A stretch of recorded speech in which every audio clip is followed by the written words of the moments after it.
मोदी सरकार ने आम आदमी के लिए बड़ी घोषणा करते हुए बड़ी राहत दी है और साथ ही आपको बताएंगे दोस्तों भारत और चीन के बीच चल रहे विवाद को लेकर क्या अपडेट है। इसके अलावा भी छात्र छात्राओं के लिए शिक्षा संबंधित न्यूज अपडेट भी आपको बताएंगे। जानेंगे आज के ताजा पेट्रोल डीजल सोना चांदी के भाव भी, मौसम समाचार अपडेट भी जानेंगे और चीनी वायरस की महामारी को लेकर क्या ताजा अपडेट और आंकड़े आ रहे हैं। भारत सरकार ने दोस्तों चीनी वायरस की दूसरी दवाई को मंजूरी दे दी है। आखिर कौन सी क्या अपडेट, आपको सारी चीजें बताएंगे। बिल्कुल ध्यान से बने रहेगा हमारे साथ इस वीडियो में। 50 बड़ी ही काम की खबरें आपको बताने जा रहे हैं, तो ध्यान से देखते रहिएगा एकदम पूरा लास्ट तक। बिना टाइम वेस्ट के आपको ले चलते हैं पहले अपडेट में, जहां बड़ी खबर देख पा रहे कि हेल्थ वर्कर्स के लिए अच्छी खबर आई है। सरकार ने यह फैसला लिया जिससे 22 लाख कर्मचारियों को फायदा होगा। जी हां दोस्तों, दरअसल सरकार ने कहा है कि खत्म नहीं होगी 50 लाख रुपए की बीमा योजना। स्वास्थ्य कर्मियों के लिए जो सरकार ने एक बीमा योजना लॉन्च की हुई थी ना, तो उसको दोस्तों अब सितंबर तक बढ़ा दिया और सितंबर तक 50 लाख रुपए का इंश्योरेंस का फायदा मिलता रहेगा। जी हाँ, दरअसल दोस्तों सरकार ने पब्लिक हेल्थ सेक्टर से जुड़े लोगों के लिए 50 लाख रुपए की बीमा योजना की अवधि को 3 और महीने के लिए बढ़ा दिया। अब सितंबर के लास्ट तक इस योजना का फायदा मिलता रहेगा। देश में चीनी वायरस से संक्रमित लोगों की संख्या में लगातार बढ़ोतरी हो रही है और इसी बीच सरकार ने यह कदम उठाया है, तो हेल्थ कर्मी जैसे डॉक्टर नर्स वगैरह हैं उनको इस योजना का पूरा फायदा मिलेगा। और साथ ही अपडेट है दोस्तों की चीनी वायरस के इलाज के लिए भारत में दूसरी दवा को मंजूरी मिल चुकी है।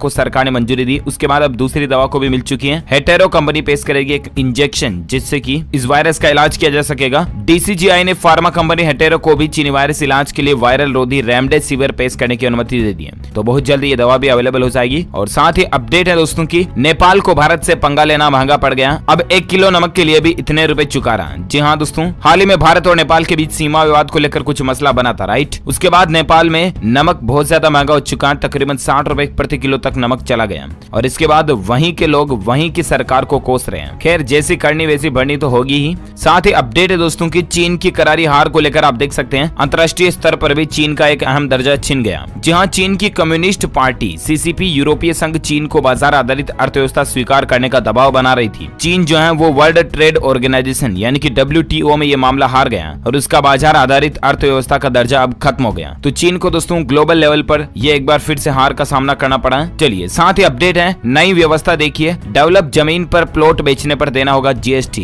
एडवांस रूलिंग अथॉरिटी ने एक बड़ा फैसला लिया है। जी हाँ, आने वाले दिनों में सभी सुविधाओं से युक्त प्लॉट खरीदने पर आपको GST देना पड़ सकता है। दरअसल एडवांस रूरल अथॉरिटी की गुजरात बेंच ने कहा कि बिजली, पानी की पाइपलाइन और जल निकासी की सुविधाओं वाली जमीन पर प्लॉट की बिक्री पर GST देना होगा। ऐसे में डेवलपर इस टैक्स को आपसे वसूल सकता है। हालांकि अभी तक ये मसला चल रहा है, पक्का अपडेट नहीं है, लेकिन और कोई खबर आएगी तो मैं आपको बताऊंगा जरूर। DLS न्यूज के ऊपर है। फिलहाल अगली खबर है, उत्तर प्रदेश में 29 जुलाई को होगी B.Ed प्रवेश परीक्षा। इस बार दोगुने से भी ज्यादा परीक्षा केंद्र बनाए जाएंगे क्योंकि स्टूडेंट्स को दूर दूर बिठाया जाएगा, सोशल डिस्टेंसिंग रखी जाएगी, लॉकडाउन वगैरह के नियमों का पालन भी किया जाएगा, तो इसलिए परीक्षा केंद्र जो है दुगुनों की जरूरत पड़ेगी। और बाकी उत्तर प्रदेश में B.Ed कॉलेजों में एडमिशन के लिए परीक्षा का आयोजन 29 जुलाई को होगा। ठीक है, तारीखें आ चुकी इसकी। चलिए साथ ही अपडेट है, चीन पर सख्त कार्रवाई देखिए सरकार की। नरेंद्र मोदी सरकार ने यानी कि केंद्र सरकार ने खराब क्वालिटी वाले चीनी सामान पर रोक लगाने के लिए इंडस्ट्री से डिटेल मांगी है। ग्लोबल टाइम्स ने कहा कि बॉयकॉट से रिश्तों में खटास आएगी। जहां 15 जून को आपको पता होगा गलवान घाटी में भारत चीन सैनिकों के बीच झड़प हुई और उसके बाद केंद्र सरकार ने इंडस्ट्री से सस्ते और खराब क्वालिटी वाले चीनी प्रोडक्ट्स के बारे में जानकारी मांगी है ताकि इनके आयात पर रोक लगाई जा सके और घरेलू उत्पादन यानी कि भारत में ही इन चीजों को बनाना बढ़ाया जा सके। तो कुल मिलाकर के सरकार पूरी तरह से कार्रवाई कर रही चीन के ऊपर है। और इसी बीच अपडेट देख सकते हैं, दिल्ली हाईकोर्ट का एक ऐतिहासिक फैसला है। अब आम जनता भी घर बैठे देख पाएगी मामले की सुनवाई। जी हाँ दोस्तों, रविवार को दिल्ली हाईकोर्ट ने एक ऐतिहासिक फैसला लिया। अब दिल्ली हाईकोर्ट में जो भी केस की सुनवाई होगी ना, उसकी लाइव स्ट्रीमिंग की जाएगी जिससे कि आम जनता घर बैठे ही कोर्ट की कार्यवाही को देख पाएगी।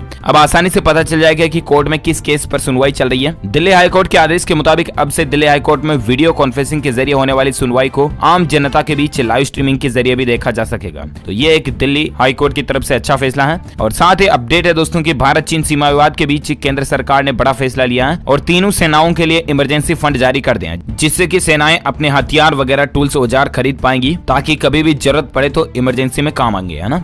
ये अच्छा फैसला है भारत सरकार की तरफ से। और इसी बीच अगली खबर है, चीनी वायरस से जंग के बीच दोस्तों मुख्यमंत्री विजय रूपाणी ने 14,000 करोड़ रुपए के गुजरात आत्मनिर्भर पैकेज की घोषणा कर दी है। जी हाँ, गुजरात के मुख्यमंत्री ने एक नए राहत पैकेज की घोषणा की है 14,000 करोड़ रुपए की, जिसका नाम रखा है आत्मनिर्भर गुजरात। इस राहत पैकेज के तहत अर्थव्यवस्था को सुधारा जाएगा, जिससे कि उपभोक्ताओं को टैक्स में छूट मिलेगी, कारोबारियों और दुकानदारों को ऋण में सब्सिडी दी जाएगी, लोन वगैरह में छूट मिलेगी। मतलब तो ये गुजरात गवर्नमेंट की तरफ से अच्छा फैसला है। और इसी बीच खबर है दोस्तों की भारतीय रेलवे ने अपने खरीद के नियमों को आसान बनाया है। मेक इन इंडिया को भी इससे बूस्ट मिलेगा। जहां भारतीय रेल ट्रांसपेरेंसी बढ़ाने और रेलवे से बिजनेस को आसान बनाने के लिए कई तरह के प्रयास कर रहा है। रेलवे की ओर से हर साल बड़े पैमाने पर अलग अलग तरीके के सामानों की खरीदारी की जाती है और ऐसे में खरीद प्रणाली को सरल बनाने के लिए रेलवे ने एक और बड़ा कदम उठाया है। ज्यादातर सामान जो दोस्तों वो भारत के ही मेड इन इंडिया के ही खरीदे जाएंगे और भी इसके बारे में ज्यादा जानकारी आप स्क्रीन पर देख सकते हैं। अच्छा, रेलवे की बात हो रही तो मैं आपको इंडियन रेलवे से जुड़ा एक और अपडेट भी बताता हूँ। देख पा रहे होंगे कि भारतीय रेलवे आपके घर तक पहुंचाएगा आपका पार्सल, शुरू की ये सुविधा। जी हाँ दोस्तों, भारतीय रेलवे ने चीनी वायरस की महामारी के दौर में यात्रियों और अपने ग्राहकों को बेहतर सुविधा देने के लिए रेलवे की ओर से खास पार्सल एक्सप्रेस ट्रेन चलाई जा रही है, जिसके जरिए डाक विभाग की ओर ये जो पार्सल है इनको आसानी से लोगों के घर तक जल्दी से पहुंचाया जा सके। डाक विभाग से भी इसने समझौता किया इंडिया पोस्ट के साथ में। तो ये एक इंडियन रेलवे की एक अच्छी और नई सुविधा है। चलिए साथ ही अपडेट देख सकते हैं। उत्तर प्रदेश के अंदर मेरठ के एक हॉस्पिटल का वीडियो सामने आया दोस्तों। वो वीडियो क्या है देखिए जरा। मासूम का रोना नहीं देख सकी नर्स तो फिर गोद में उठाकर दुलारने लगी। दरअसल दोस्तों ये छोटा बच्चा चीनी वायरस से पॉजिटिव है, ठीक है ना। इसका इलाज चल रहा है। अब क्योंकि ये बहुत छोटा है और इलाज चल रहा है तो चीनी वायरस से पॉजिटिव होने के कारण परिवार वालों को इसके पास जाने नहीं देते। फिर ये रो रहा था तो नर्स से देखा नहीं गया और आखिर वायरस से पॉजिटिव होने के बाद भी इसको गोद में उठा लिया और पुचकारने लगी, खिलाने लगी, इसको दुलारने लगी तो ये रोता हुआ रुक गया। ये वीडियो वायरल हो रहा है। इस वीडियो से क्या सीख मिलती है पता है? देखिए एक माँ का दिल कितना कोमल होता, कितना नर्म होता। पिघल गया बच्चे को रोता हुआ देखकर। ये नहीं सोचा कि ये बच्चा चीनी वायरस से पॉजिटिव है, कहीं मुझे संक्रमण ना हो जाए, कहीं मुझे इन्फेक्शन ना फैल जाए। लेकिन नर्स है तो वो भी एक माँ ही ना, तो माँ का दिल कितना सॉफ्ट होता है। इस बात का अंदाजा हम लगा ही नहीं सकते कभी। अंदाजा लगाने के लिए हमें माँ बनना पड़ेगा ना, और वो इस जन्म में तो पॉसिबल है नहीं। शायद आप और हम पूरा तो नहीं लेकिन कुछ हद तक ये अंदाजा लगा सकते हैं कि माँ होती है वाकई में। माँ का दिल इतना बड़ा होता है सागर की तरह। अगर आप भी अपनी माँ को सच्चा दिल से प्यार करते हैं, मोहब्बत करते हैं तो प्लीज इस वीडियो पर लाइक जरूर करना। अपनी माँ के लिए एक लाइक तो बनता है। फटाफट से लाइक कर दीजिए और शेयर भी करना अपने सभी दोस्तों के साथ इस वीडियो को, ताकि ये चीजें उन फ्रेंड्स तक भी पहुंच जाए। चलिए साथ ही अगला अपडेट है दोस्तों की 27 जून को शुरू होगा अमेजोन का स्मॉल बिजनेस डे। छोटे कारोबारियों को इससे फायदा होगा और 27 जून को कुल मिलाकर के स्मॉल बिजनेस डे के तीसरे संस्करण का आयोजन करने जा रहा है। इस आयोजन में चीनी वायरस से प्रभावित हुए निर्माता, स्टार्टअप, शिल्पकार, बुनकर वगैरह भाग लेंगे और भी इसके बारे में ज्यादा जानकारी आप देख सकते हैं। साथ ही अगला अपडेट है कि सोमवार से 10 की जगह 26 इंटरस्टेट रूट पर दौड़ेगी राजस्थान रोडवेज बसें। यहाँ पूरी लिस्ट भी आप स्क्रीन पर देख सकते हैं, कितनी कितनी टाइमिंग पर किन रूट पर ये बसें चलेगी। और कुल मिलाकर के राजस्थान राज्य में आज से ही रोडवेज बसों का संचालन बढ़ने जा रहा। चलिए साथ ही अपडेट है कि असम, मेघालय, मणिपुर, मिजोरम में भूकंप के झटके देखे गए। तीव्रता 5.1 मापी गई। जी हाँ, आपको पता होगा कल ही सूर्य ग्रहण था और इसी के बाद शाम करीब 4-4:15 बजे कई इलाकों में भूकंप के झटके महसूस किए गए। अपडेट देख सकते हैं कि सूर्य ग्रहण के खत्म होते ही डगमगाई धरती। इन राज्यों में आया भूकंप, वैज्ञानिकों की चिंता भी बढ़ी। हालांकि गनीमत रही कि कोई जानमाल का नुकसान नहीं हुआ, ये अच्छी बात है। चलिए साथ ही खबर है दोस्तों की सावधान हो जाइए, इस तरह से आपको भी निशाना बना।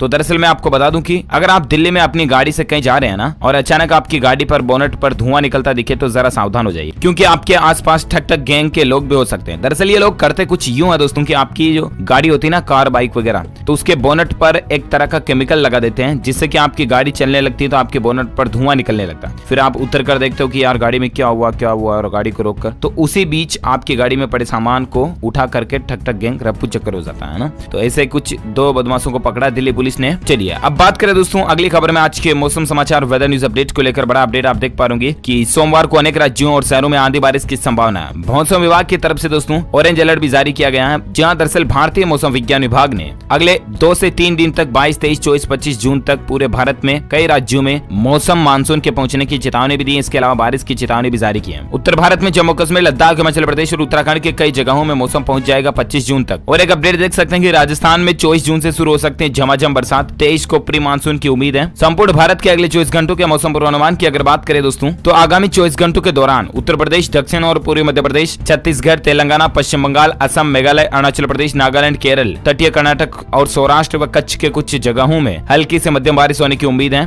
इन भागों में कुछ स्थानों पर भारी बारिश की संभावना भी है। आंध्र प्रदेश, आंतरिक कर्नाटक, तमिलनाडु के कुछ हिस्सों में, रायलसीमा, मराठावाड़ा, कोंकण, गोवा, दक्षिण गुजरात, पंजाब, हरियाणा, दिल्ली, उत्तर प्रदेश के पश्चिम और मध्य भागों में, बिहार, झारखंड, उड़ीसा और पश्चिम मध्य प्रदेश में हल्की से भारी बारिश की संभावना है। राजस्थान, पूर्वोत्तर भारत के बाकी हिस्सों में